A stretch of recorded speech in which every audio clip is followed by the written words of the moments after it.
제1화 설거지, 그리고 첫 번째 위기. 철문이 천천히 닫히는 소리, 발걸음이 차가운 복도를 울리는 소리. 457번 강희현. 한때 사람들은 그를 천재 요리사라 불렀다. 미슐랭 별 3개를 거머쥐고 프라임타임 TV 프로그램에서 전 국민의 환호를 받던 그 이름. 하지만 지금 그는 차가운 콘크리트 벽 너머 3자리 숫자로만 불리는 한 명의 수감자일 뿐이었다. 철문이 마지막으로 내려앉으며 쇳소리가 메아리 쳤다. 그의 발걸음 하나하나가 냉랭한 복도 바닥을 두드리며 새로운 현실을 알렸다. 주변 수감자들의 시선이 호기심과 조롱, 경계심이 뒤섞인 채 그를 훑고 지나갔다. 세계적인 셰프가 왜 여기에? 속삭이는 목소리들이 바람처럼 스쳐갔다. 457번.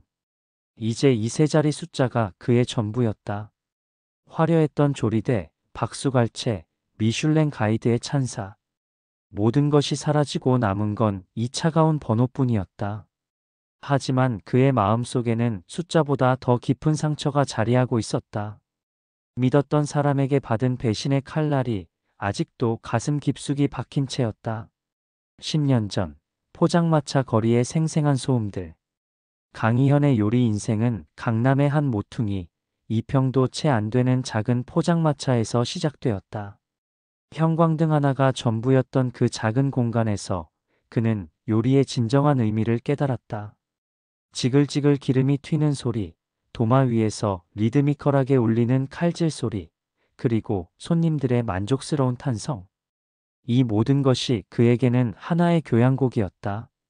칼끝에서 느껴지는 무의 질감, 기름이 정확히 180도가 되는 순간의 소리.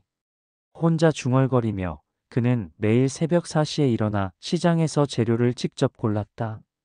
밤 12시까지 손님을 받는 일상이 반복됐지만 그에게 그 시간들은 고통이 아니라 배움이었다. 손끝으로 전해오는 재료의 온도, 코끝에 스치는 향의 변화, 귀로 듣는 기름의 상태.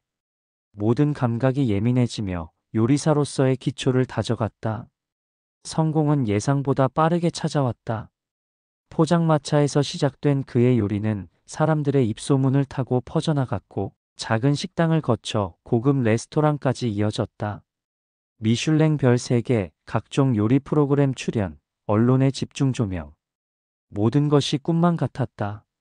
하지만 그의 마음 한편에는 늘 변하지 않는 꿈이 있었다. 형편이 어려운 아이들에게 요리를 가르쳐 주는 것. 그들에게 새로운 기회를 주고 싶다는 마음이었다. 따뜻하지만 애잔한 회상의 멜로디. 그때 전영백 형이 나타났다. 강희연보다 9살 많은 형이자 어렸을 적 그가 닮고 싶어 했던 완벽한 멘토였다.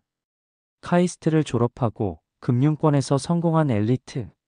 반듯하고 공부도 잘하고 사람들과도 잘 어울리는 사람이었다. 특히 강희현이 아직 무명이었던 시절 포장마차에서 힘겹게 버티고 있을 때 전영백은 늘 그에게 희망을 주었다. 이현아, 넌 보석 같은 존재야. 아직 세상이 내 가치를 모를 뿐이지 언젠가는 반드시 빛을 볼 거야. 그 말들이 얼마나 큰 힘이 되었는지. 전영백 형은 그에게 단순한 지인이 아니라 인생의 나침반 같은 존재였다. 그 효과음 희망적이면서도 불길한 예감이 드는 음악. 형, 저는 정말 이 일을 하고 싶어요. 형편이 어려운 아이들에게 요리를 가르쳐 주는 것. 이게 제가 진짜 하고 싶었던 일이에요. 강희현은 형을 향해 진심을 털어놓았다. 이현아, 내 그 마음 충분히 이해해. 하지만 꿈을 현실로 만들려면 자본이 필요하지. 내가 계산해 봤는데 프랜차이즈로 확장하면 훨씬 많은 아이들에게 기회를 줄 수 있어. 규모의 경제를 활용하는 거야. 전영백의 말은 언제나 논리적이고 설득력이 있었다. 하지만 저는 그냥 요리만 하고 싶은데요. 그래서 내가 있는 거 아니야. 너는 요리에만 집중해. 경영은 형이 다 처리할게. 우리가 어릴 때부터 꿈꿔왔던 일이잖아. 사람들에게 기회를 만들어주는 일 말이야. 전영백 형의 눈빛은 여전히 따뜻했고 그 말 한마디 한마디가 강희현의 마음에 깊이 박혔다. 그때까지도 강희현은 의심하지 못했다. 자신이 그토록 믿고 따랐던 형이 언젠가 자신의 가슴에 가장 깊은 칼날을 박게 될 줄은. 효과음 급격하게 변하는 분위기, 어둠이 내려앉는 듯한 사운드. 직영점으로 운영되던 점포들은 프랜차이즈로 전환되었다. 전국 각지에서 가맹점이 늘어나면서 사업은 날개를 달았다. 아이들이 요리를 배우며 성장하는 모습을 보는 즐거움은 돈이나 명예로는 채울 수 없는 것이었다. 강희현은 행복했다. 자신의 꿈이 현실이 되고 있다고 믿었다. 하지만 그림자는 점점 짙어지고 있었다. 전영백은 회사가 커지자 위험한 레버리지를 통해 더 큰 자금을 만들고자 회사 돈으로 선물 옵션을 하게 된다. 그러나 북한의 동해 핵미사일 시험으로 인해 막대한 손실이 났다. 한국과 일본의 주가가 출렁였다. 전영백은 가맹점이 생길 때마다 지분 명목으로 투자금을 받았고 그 돈으로 기존 손실을 메꾸려 했다. 눈덩이처럼 커지는 손실을 숨기기 위해 더 많은 투자금이 필요했고 더 많은 가맹점이 필요했다. 강희현은 형을 묵묵히 지켜보면서도 책임감을 느꼈다. 나는 요리에 책임을 다하고 재무와 경영은 형이 책임을 다해줄 거야. 주어진 재능에 최선을 다하자. 하지만 전영백 형을 의심할 수는 없었다. 그는 여전히 자신을 보석이라고 불러주는 유일한 사람이었으니까. 효과음 법정의 엄숙하고 차가운 분위기. 법정에 들어서는 순간 모든 것이 현실이 되었다. 회사 통장의 잔고는 영원. 수백 명의 가맹점주들이 피해자가 되어 있었다. 전영백은 폰지 사기 혐의로 8년형, 강희현은 대표로서의 책임을 물어 4년형. 수감번호 457번. 피고인 강희현 회사 대표로서의 책임을 인정하여 징역 4년을 선고한다. 판사의 의사봉이 내려앉는 소리가 마지막 남은 희망마저 산산조각 냈다. 그 순간 강희현의 시선은 피고인석에 앉아있는 전영백과 마주쳤다. 한때 그의 멘토였던, 그의 형이었던, 그가 세상에서 가장 믿었던 그 사람은 고개를 돌렸다. 가슴 깊숙이 칼날이 박히는 듯한 고통이 밀려왔다. 배신감보다 더 깊은 것, 자신의 순진함에 대한 분노보다 더 쓰라린 것. 그것은 여전히 형을 원망하지 못하는 자신에게 느끼는 절망이었다. 효과음 교도소의 차가운 공기와 철문 소리들. 457번 강희현이 도착한 교도소는 가장 열악한 곳이었다. 낡은 건물, 곰팡이 낀 벽, 삐걱거리는 철문. 냄새는 날카롭고 소음은 끊이지 않았다. 그리고 그는 스스로 가장 힘든 직업을 택했다. 바로 취사장이었다. 하루 사시 30분 기상, 1000명분 식사 준비, 재료 손질, 설거지, 청소. 누구도 오래 버티지 못하는 자리였다. 수감자 대부분은 6개월도 버티지 못하고 떠났고 24레벨인 취사반장도 2년 조금 넘게 버틴 것이 최고 기록이었다. 457번, 정말로 취사장을 희망하는 거야? 그곳이 얼마나 힘든 곳인지 아나? 배정교도관의 물음에 강희현은 단호하게 답했다. 네, 그곳에서 일하고 싶습니다. 그에게는 분명한 계산이 있었다. 취사장은 교도소의 심장부였다. 모든 수감자가 기피하는 곳이고 그만큼 가석방을 받을 수 있는 기회가 있는 곳이기도 했다. 하지만 무엇보다 그곳에서라도 요리를 할 수 있었다. 가슴에 박힌 칼날이 아물지 않은 채로 그는 여전히 요리사로 남고 싶었다. 효과음 새벽 4시 30분 알람과 함께 시작되는 하루. 첫날 새벽 알람이 울리자 강희현은 몸을 일으켰다. 차가운 바닥에서 간단한 체조를 하고 차가운 물에 얼굴을 씻었다. 수인복을 입고 취사장으로 향하는 발걸음에는 묘한 설렘이 있었다. 4년 만에 다시 주방에 들어선다는 생각에 취사장의 문을 여는 순간 현실이 그를 덮쳤다. 기름 냄새와 음식 뷔페 냄새가 코를 찔렀다. 녹슨 조리기구, 곰팡이 냄새가 스며든 재료 창고, 제대로 작동하지 않는 환풍기. 그가 알던 요리의 세계와는 천지 차이였다. 너가 새로 들어온 457번이지? 나는 선임박이야. 여기서는 내 말이 곧법이다. 텔레비전 나오던 요리사님이 이런 곳에서 버틸 수 있을까? 선임의 시선은 차갑고 의심스러웠다. 하지만 강희현은 굴복하지 않았다. 아니, 굴복할 수 없었다. 가슴에 박힌 칼날이 더 깊숙이 파고들지 않도록 그는 여기서라도 자신의 존재 이유를 찾아야 했다. 효과음 주방 작업의 생생한 소리들. 취사장에서의 첫 작업이 시작되었다. 거대한 솥에 물을 끓이고 쌀을 씻고 야채를 손질하는 일. 모든 것이 그가 알던 요리와는 달랐지만 손끝에서 느껴지는 감각만은 여전했다. 이 자식아, 쌀 좀 제대로 씻어. 교도관들이 뭐라고 하면 어떻게 할래? 힘들어하는 동료 수감자에게 강희현은 조용히 다가갔다. 제가 도와드릴게요. 쌀은 이렇게 손바닥으로 비비듯 씻으면 전분이 깔끔하게 제거됩니다. 이거 정말 깨끗해지네. 물이 맑아질 때까지 3번 정도 더 헹궈야 해요. 그래야 밥이 찰지고 맛있어집니다. 작은 변화였지만 그 변화가 주방 전체의 분위기를 바꾸기 시작했다. 선임박도 눈여겨보기 시작했다. 이놈 진짜 다르긴 다르구나. 효과음 위기의 순간을 알리는 긴장감 있는 음악. 그리고 첫 번째 진짜 위기가 찾아왔다. 저녁 메뉴는 제육볶음이었다. 교도소에서 한 달에 두세 번 나오는 귀한 고기 반찬이었다. 하지만 선임이 전날 고기를 냉동고에서 꺼내놓는 것을 깜빡했다. 돌처럼 굳은 냉동 상태 그대로였다.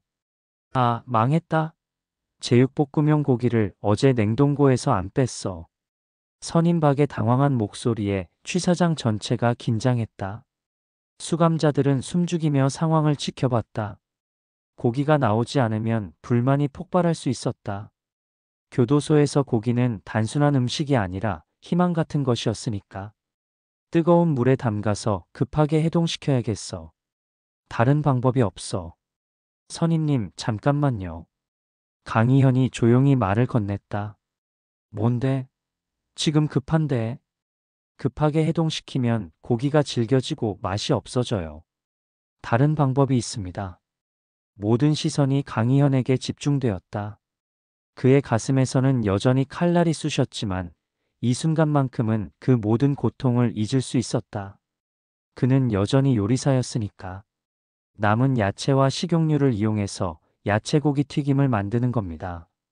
냉동고기를 얇게 썰어서 튀김옷을 입히고 야채와 함께 튀기면 오히려 제육볶음보다 더 맛있을 수도 있어요. 해시태그 효과음 칼질과 요리하는 소리들이 리드미컬하게. 작업은 정밀했다.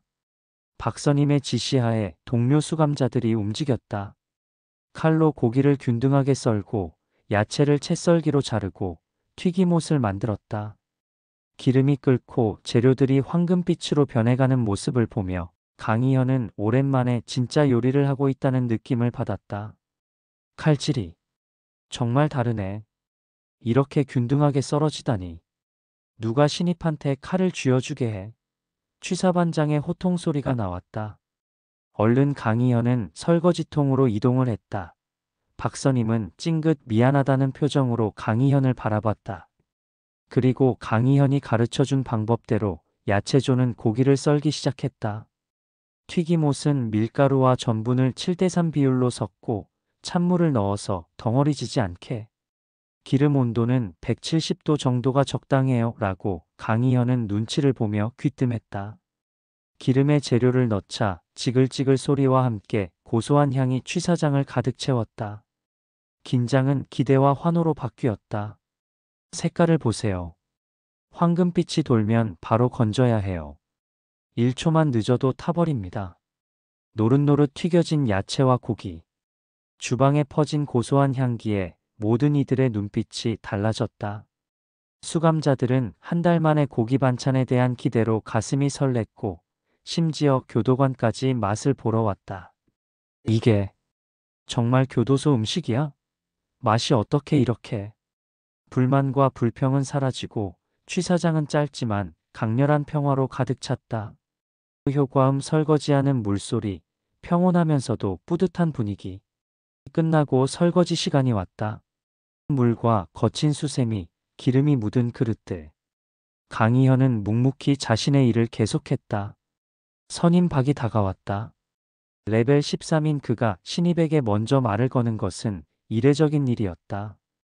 이현아, 정말 고마워. 오늘 내가 아니었으면 큰일 날 뻔했어. 강희현은 설거지를 멈추지 않고 고개를 끄덕였다. 아니에요, 선임님. 선임님이 결정해 주셔서 가능한 일이었어요. 아니야.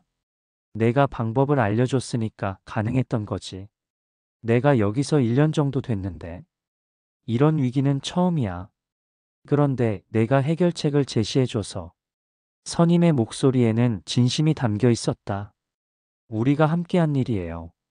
457번. 아니, 이현아. 정말 다르구나. 여기 와서 처음으로 믿을 만한 놈을 만난 것 같아. 그 말에 강희현은 잠시 설거지 손을 멈췄다. 가슴에 박힌 칼날이 여전히 아팠지만 이 순간만큼은 따뜻함을 느꼈다. 진짜 동료를 만났다는 생각이 들었다. 효과음 밤의 정적, 멀리서 들리는 교도소의 소음들. 밤 10시 독방에 혼자 앉아있던 강희현은 깊게 숨을 고르며 마음을 다잡았다.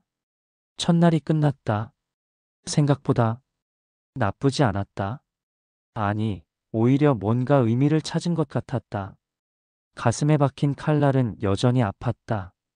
전영백 형에 대한 배신감, 자신의 순진함에 대한 분노, 그리고 무엇보다 여전히 형을 원망하지 못하는 자신에 대한 절망. 모든 것이 복잡하게 얽혀 있었다. 하지만 오늘 하루 취사장에서 요리를 하며 느꼈던 그 감정만큼은 진짜였다. 여전히 그는 요리사였고, 여전히 사람들에게 기쁨을 줄 수 있었다. 이곳에서도 살아남아야 한다. 나는 요리사로서 존재한다. 이 손끝과 머릿속의 계산이 철창 안에서도 나를 지킬 것이다. 457번 강희현은 스스로 다짐했다. 나는 살아남을 것이다. 그리고 이 안에서도 요리사로 남을 것이다. 가슴의 칼날이 아무리 깊어도 그것이 그를 무너뜨리지는 못할 것이다. 오히려 그 아픔을 딛고 더 강한 요리사가 되어 보이겠다고. 그는 어둠 속에서 조용히 결심했다. 효과음 희망적이면서도 결연한 선율로 마무리. 깜빵 요리사 강희현의 진짜 이야기는 이제 막 시작되었다. 열악한 교도소, 복잡한 인간관계, 그리고 가슴에 박힌 배신의 칼날. 모든 것이 시험이자 배움의 과정이었다. 457번 강희현. 그는 여전히 상처받은 채로, 하지만 포기하지 않은 채로 새로운 하루를 맞을 준비를 하고 있었다. 그 다음 화 예고.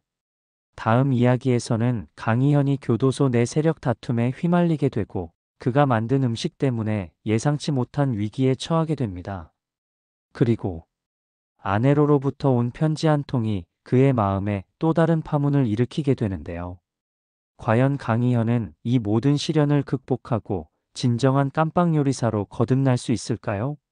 라면과 권력의 다음 주 같은 시간에 만나요. 차분한 엔딩 음악과 함께 서서히 페이드아웃.